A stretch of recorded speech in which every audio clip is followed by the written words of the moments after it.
I'm Scott Garrard, and I'm a professor at GRCC. I've been here about 7 years, and I teach ceramics, sculpture, and 3D design.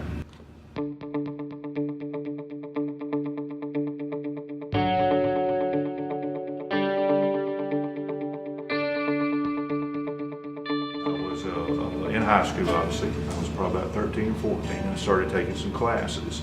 I was kind of athletic when I was young, so I had a lot of things that I would, do sports-wise. I went into the art department. I just loved the art department.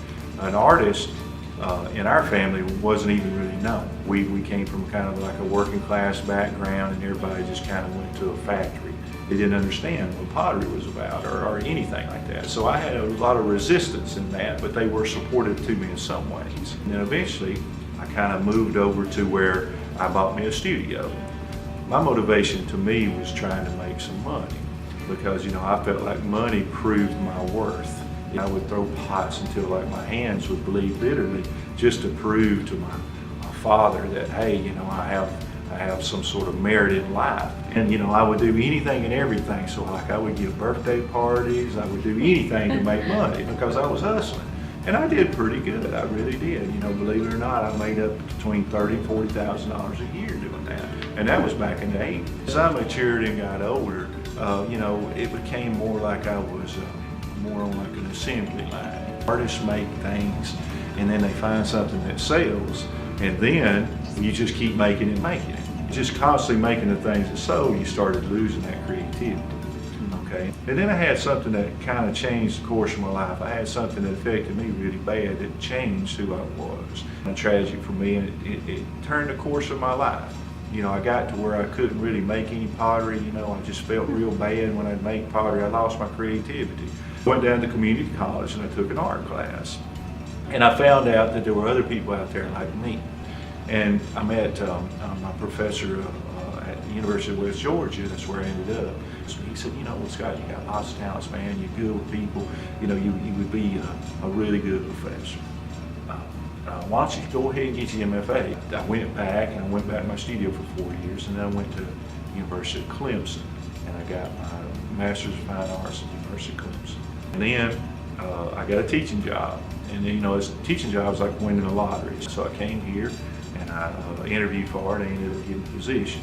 And 7 years later, here I am. To me, it's sentimental because, I did something I wanted to do and I never gave up on it. It gave me the life that I wanted. I'm not saying that it's not stressful or that I don't have bad days. So sentimentally, I look at the course of my life and how good art has been to me, and it's been really good to me. And each piece just like a photograph, can take you back to a memory. You can see who you were at this time of your life or that time. And, it's just nice. But I think creative people struggle with more of that. You know what I mean? Because we're not accepted 100%. It's not a point A to point B journey. Whereas where in art, it's subjective. How do you know I'm good? How do you know you're good? You see what I'm saying? Who's judging you? And the person is judging you, does that person have worth to you? And then you have to answer yourself, why does he even have worth? When truthfully, it should be your own worth that you're trying to state. So my thoughts, I guess, would be, you have to be true to yourself. I honestly think that people do know what's right and wrong in their soul. If you're by yourself, you're making things, you know when it's good. Like I've made artwork and I've literally held my hands up in the sky and like, yeah, this is great. I know it's good. I don't need nobody to tell me it's good.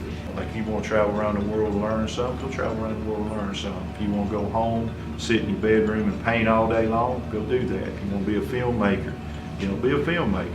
Think about it. What's your vision? And chase it.